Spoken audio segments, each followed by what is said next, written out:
done 30 days in segregation for nothing.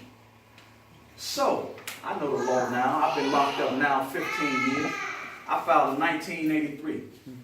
First Amendment violation retaliation. Because even though I'm in prison, I still have rights. So they violated my First Amendment right, my right to petition the court for redresses of grievances. So I filed 1983. Okay. The judge, she said, okay, I did it properly. So it goes all the way until 2015.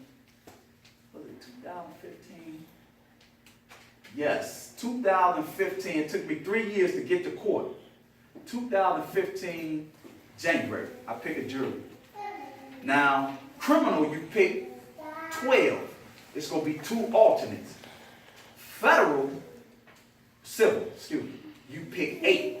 It's going to be 2 alternates, so it's going to be 10. So I picked the jury. Now, initially, the judge wouldn't give me a lawyer because she said I was a lawyer. And I told her, well, that's flattering, but I'm not a lawyer. She said, well, you got your paralegal license. I said, no, I don't. She said, well, how were you able to file all these motions adequately? I said, well, over the years of my incarceration, I've come into contact with some learned men, and they have taught me the law. Right? So I say, I would prefer that you appoint me an attorney. So she appointed me a guy 28 years old. I'm older than this guy, right? He said he had never tried a case before. I said, well, I could have done this. You know what I mean? So we go to trial, and the trial lasted 2.5 days. And it was clear evidence that they retaliated against me. I mean, rarely do a prisoner even get to the court when he files a lawsuit. Rarely they dismiss based on frivolity, or they dismiss them saying they're meritless. I got into the courtroom, the jury, it was laughable. I couldn't believe like they didn't rule in my favor until I kept watching the Eric Garner video. And I said, if they can kill somebody on film and not get indicted, what makes you think you're going to win a civil case? So I wasn't even mad after that when I gave myself that perspective, right? So I wasn't even mad, you know. I thanked the judge for the opportunity, you know what I mean? I thanked my attorney. He was like, man, maybe you should have did it. I said, yeah, you said it in hindsight, you know what I mean? But, you know, that was that. But that's how they will retaliate against you.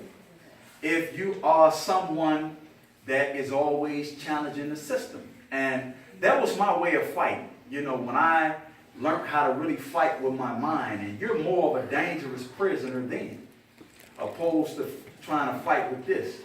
You know, so my way, and because I think I did so much bad stuff in my adolescence, my way in prison and giving back was just really just encouraging people to go to school, helping people with their law work. You know, a lot of individuals don't know nothing about the law. They take, you know, plea agreements, and they not even aware of what they accepted. But the county, Cook County, even when I was in there in 98, I left in 99, even, you know, when I was going back, I got to go back. I actually, in 2008, from 2008 to 2009, I went on 9 court writs. Now, court writ is when you file anything. You can file a petition to leave to appeal. You can file a post-conviction. You can file a federal habeas corpus. You can file a state habeas corpus. I initially filed a state habeas corpus. I was challenging my detainment. I was saying my detainment was unlawful because a co-defendant of mine had signed affidavits. An affidavit is a sworn statement saying that you didn't do something. So a co-defendant of mine signed a sworn affidavit saying that I had no participation in the planning of this crime. So that alone was able to get me back in court. So when I went back to court, the judge, he said, you got something here, but you're under the wrong vehicle. Like I drafted this motion myself. So I said, okay, well, give me a little time, and I'm going to see if I can convert it into something that will, render me some relief or some justice. So he said, okay. So I went back, I consulted with some old timers, that's what we call them. And they said, you got something, but you're on the wrong vehicle. You want to convert it into a 214-01. Now, 214-01 is basically, it's a relief for judgment petition. You asking the courts to grant you some relief based on the evidence that you're bringing forth.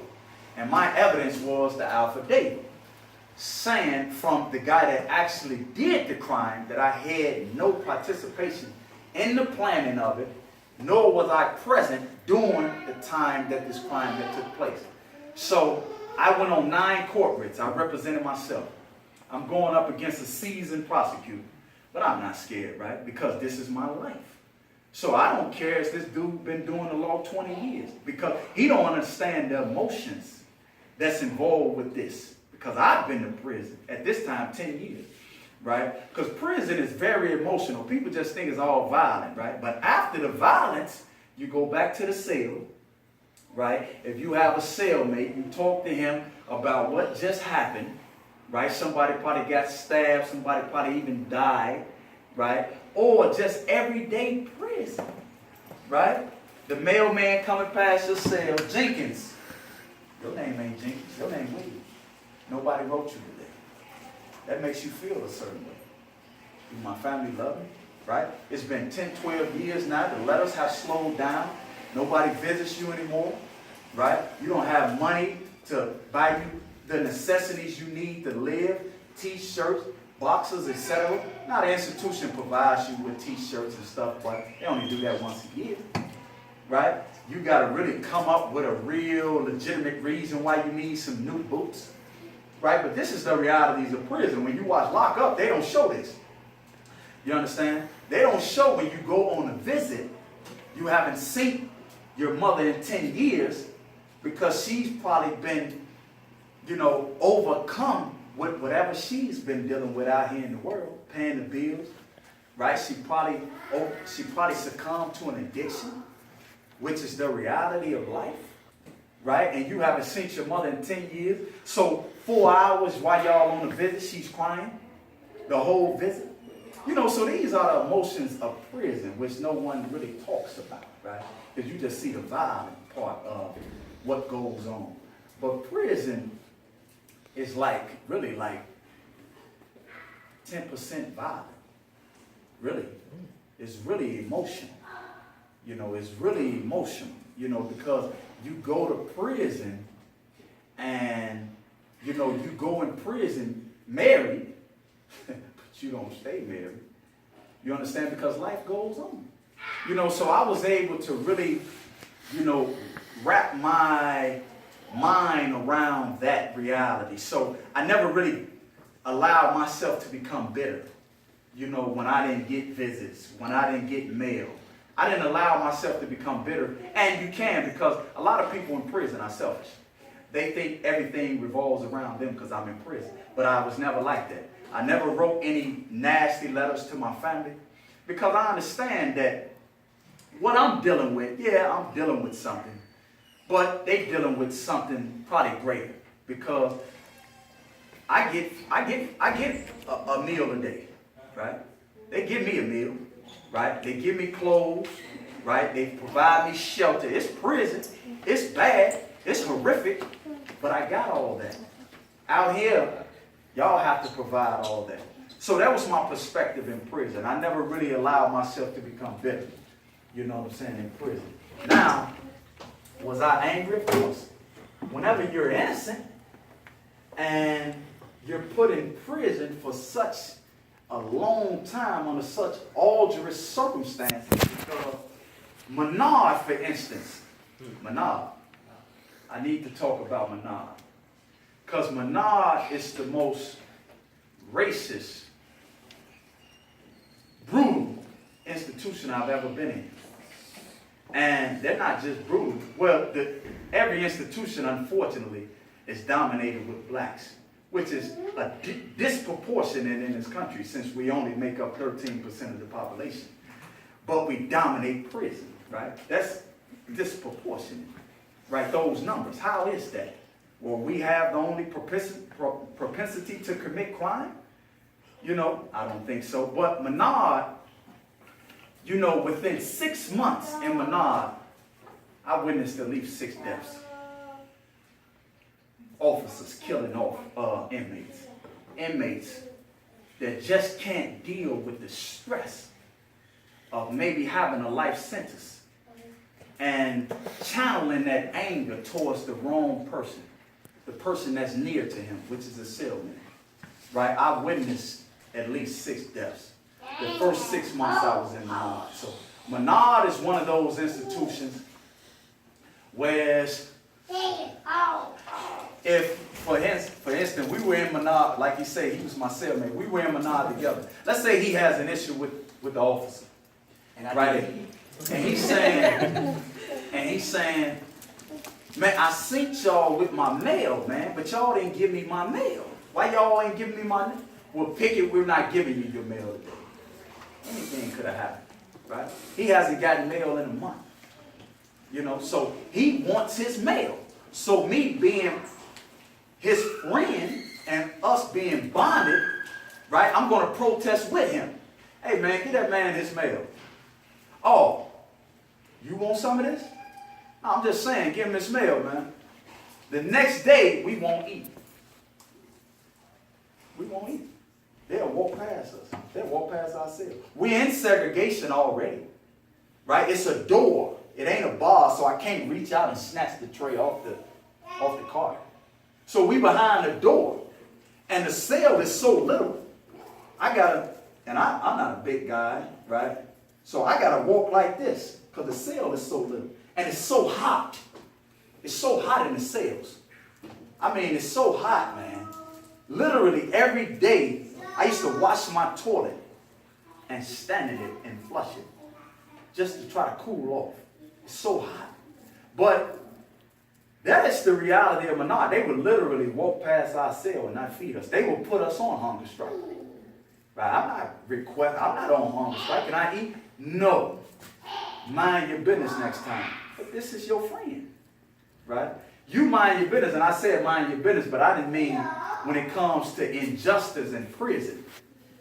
Right? When you see injustice in prison, you know, it was this saying, there's an honor amongst convicts that used to, the old timers, Lori was just at a funeral, he transformed over, you know, he had did like 26 years and stuff. But this is a terminology that they had, you know, concocted back in the 70s going to the 80s.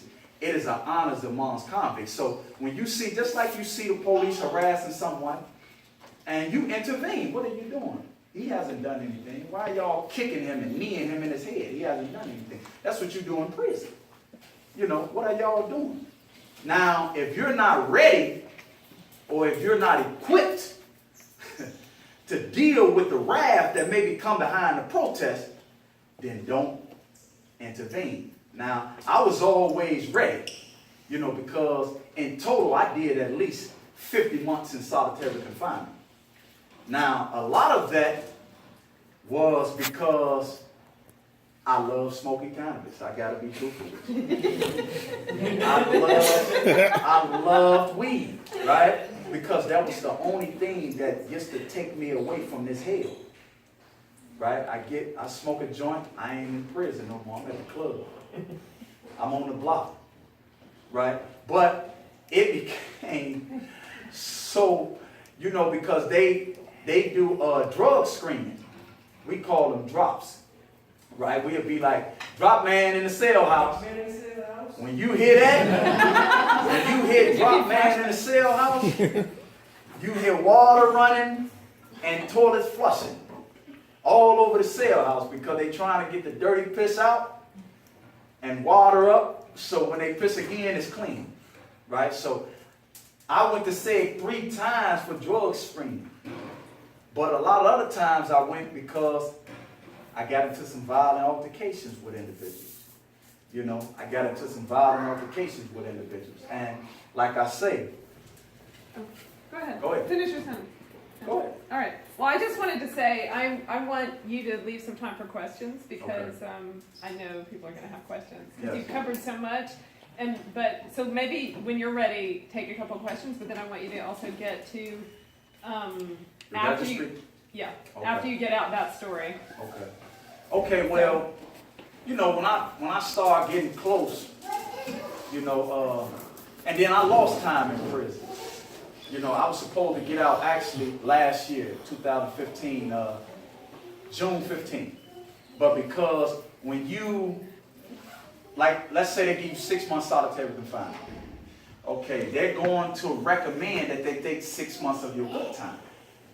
But the board in Springfield is never going to take the whole 6 unless it's violent, unless you have done something, you have been accused of trying to assault an officer. That's when they're going to take the whole 6 months. So they would never take the whole 6 months. They would maybe take a month, 2 months, you know. And when you're doing a 45-year prison sentence, you don't care. You're like, whatever, I get that back.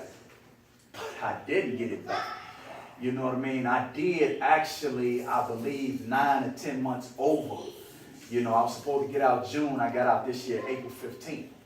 You know, so, you know, as I start getting close, it started becoming a reality, right? It started becoming a reality that, damn, I'm for the leave. And, you know, until 2015, I didn't think I was ready. You know, everybody want to get out of prison. If you ask them, you ready? They'd be like, yeah, bro, I'm ready. But I didn't really feel I was ready until last year when I got my degree. And I knew that whatever happened out here, whether I got employment fast or I wouldn't revert back to doing what I was doing that led up to me going to prison, right? So everything for me was just preparation. Right, I was trying to prepare myself mentally for the new world that I was seeing on TV. Right, I was trying to prepare myself mentally for the brutality that I was seeing on TV. You know, I mean, we got cable. You know, so I've seen Eric Garner, I've seen Michael Brown, I've seen Oscar Grant, I've seen Tamir Rice, I've seen all these incidents, right? You know, play out. Tashawn Lee. Sandra Bland, she loves Sandra Bland. Sandra Bland, Rakia Boyd. You know, I've seen these incidents play out on TV. So I was preparing myself, and I've been stopped twice, and I get nervous. You know, I get nervous. I put my wallet on the dash. I turn my car off, you know, and I get nervous because I don't know how this will play out. You meant since you've been out? Since I've been out. I get nervous. And the officer, when he approached me, I was actually a little jittery. And he like, what you moving for, man? The key fell out of the ignition. And I was trying to get it off the floor. And I'm like, man, the key fell. He like, stop moving. I'm like, all right. So I'm like, man, my wallet in the, my license in the wallet that's on the dash. He like, no, man, your light's not on. I'm like, oh, okay. Okay, cool. You know, so I turned my lights on, so I went on about my business. But, I mean, go ahead. We only have 15 minutes. Wow, So, I've been talking that long? yeah.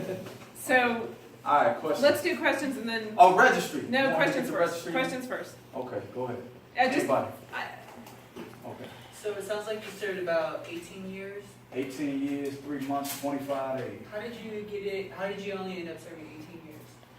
Well, like I said, it gave me 45 years. So 45, I was going to do 22 and a half years. Oh, okay.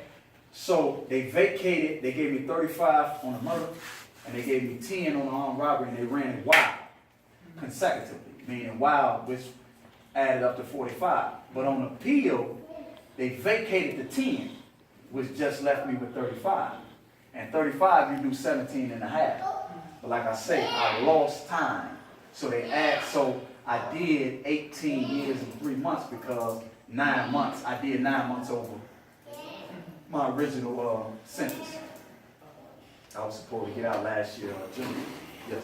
Well, you talked about that your co-defendant, was it an affidavit saying that saying that you were innocent of any wrongdoing? Yes. So has the court ever acknowledged that? Like, No, they didn't. When I went on them 9 court writs, he basically, patted me on the back. Oh man, you should have been a lawyer.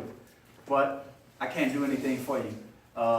You arguing, what he say? I think he say I'm arguing mitigating factors and it's not legal. I'm like, what do you mean, man? I don't understand what you're saying. I'm saying mitigating factors is the same thing, you know, but that's what he told me, you know, and I actually had filed some 3 years later and went on court with it again, but I wasn't able to get any justice. But as Lori know, I've been trying to contact certain attorneys, you know, to see if they'll take my case, you know, pro bono, to see if I could possibly, you know, be exonerated and just this asterisk removed from my reputation, you know, because it's definitely a blemish. And every time I'm trying to get employment, they say they go back 10 years on the background check if they're lying, you know, because I was hired to be a driver at this company until I was honest and forthcoming and told them that maybe I may not, because I'm on parole and I was on house arrest, home monitoring, and I told them I may not be able to travel outside of the state. She said, why? I said, well, I'm on home monitoring. And that's when she did. She said, okay, well, let me check into your background. And the first thing pops up is murder, right? They don't read your story, right? They don't Google you and read the little synopsis that they put up on, you know, they just say murder. Well, we can't have him represent non-company, so they just want. But I was cool, though. I had several jobs since I've been out. Anybody? Yes? Just hearing your story, do you think not necessarily you, but other people incarcerated that you know of suffered from like post-traumatic stress disorder, and if so, do you think is there any treatment for it, or is it something that can be destroyed? Not in there, because they be thinking we be joking. Like the brother Freddie Gray, right? When they say he was faking, right? They that's what they think. The brother back was broke, but that's what they think in prison. Ah, he's faking, ain't nothing wrong with you. But the majority of us that come from urban communities that has witnessed violence, murder, mayhem, we already going in with post-traumatic stress disorder. We going into that. But they think since we immune to the violence, we okay. They born in the hood. They fine, but we're not fine, right? We're just numb to it because we grow up in the mud of it. But we're not fine, and couple that with someone that's been in prison 10, 15 years. You know, because I've met people in the early 2000s, they was good. And then we've revisited each other because prison ain't nothing but it's a maze, right? You go from this joint, I might leave you in Menard, meet up with you in Pontiac, leave you in Pontiac, meet up. Everybody is intersecting, right? Everybody is intersecting. So I might knew you in 2000 and see you in 2015, and I'll be like, what's up? What's up, Joe? What's going on? And he's like, I'm like, Joe, what's up? You don't know me? I'm like, man. You know, it ain't got to him. And that happens. Sorry. You know, I know a lot of people that were sane, so to speak. But, I mean, it's hell, man. You know, it gets to you. It's traumatic. Time for the registry story. Okay, registry. Now, they didn't tell me I had to register.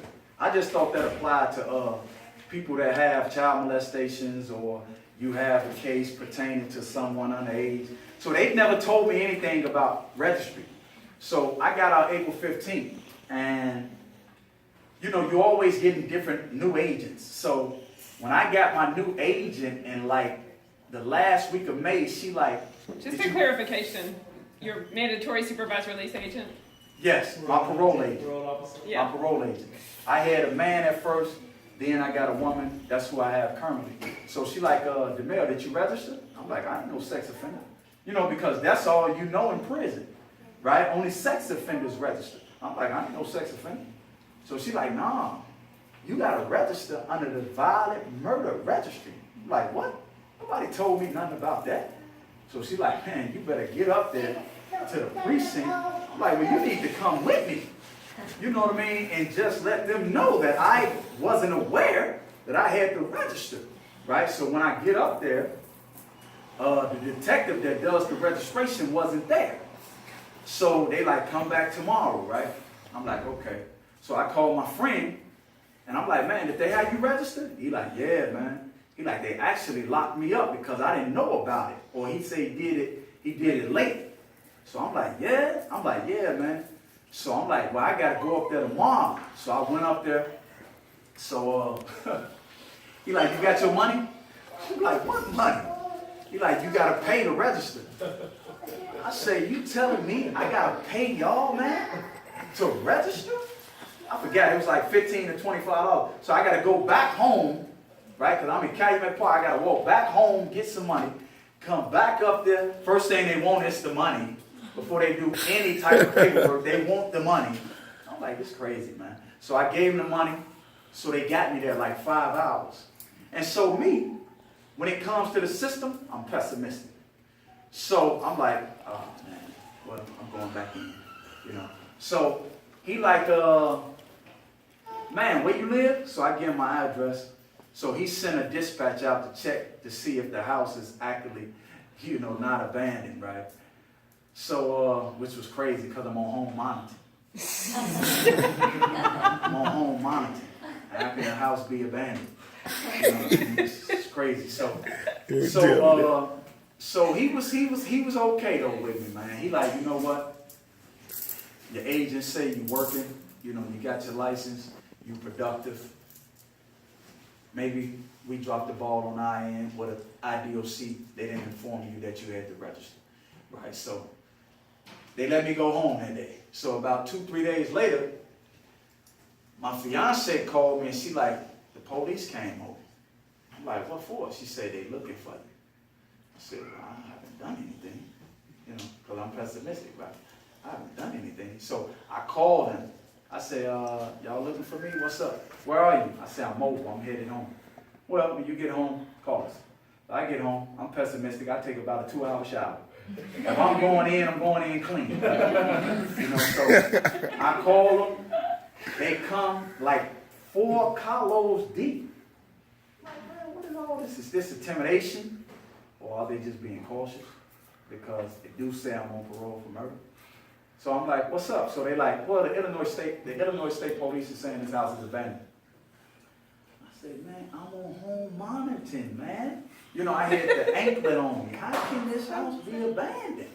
You know, I mean, it's electrical, right? With the towers and everything. I'm like, come on, man. And then he like, let me see your license. So I show him the license.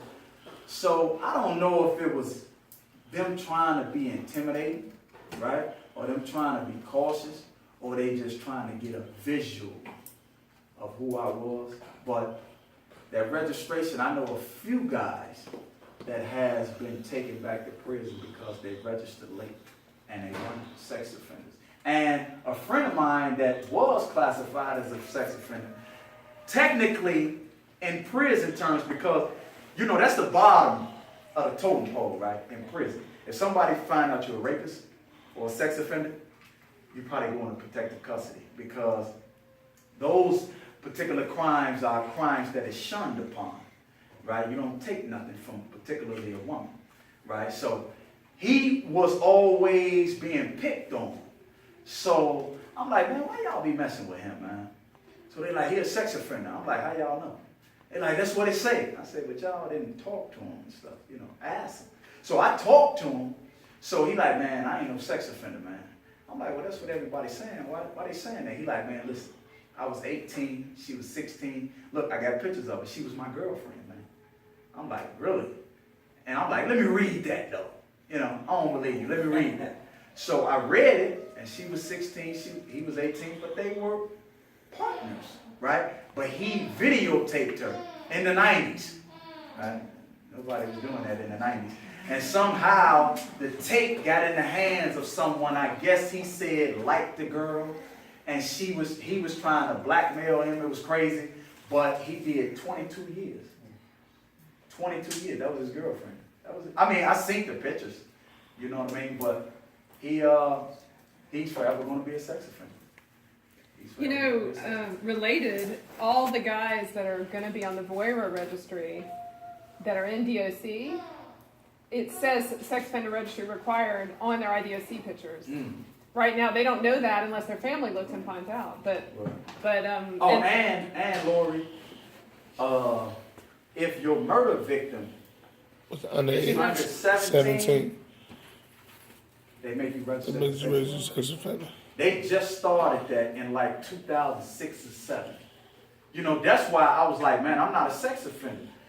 I wasn't guilty, but I knew the guy was over 17. And they like, no, you gotta register.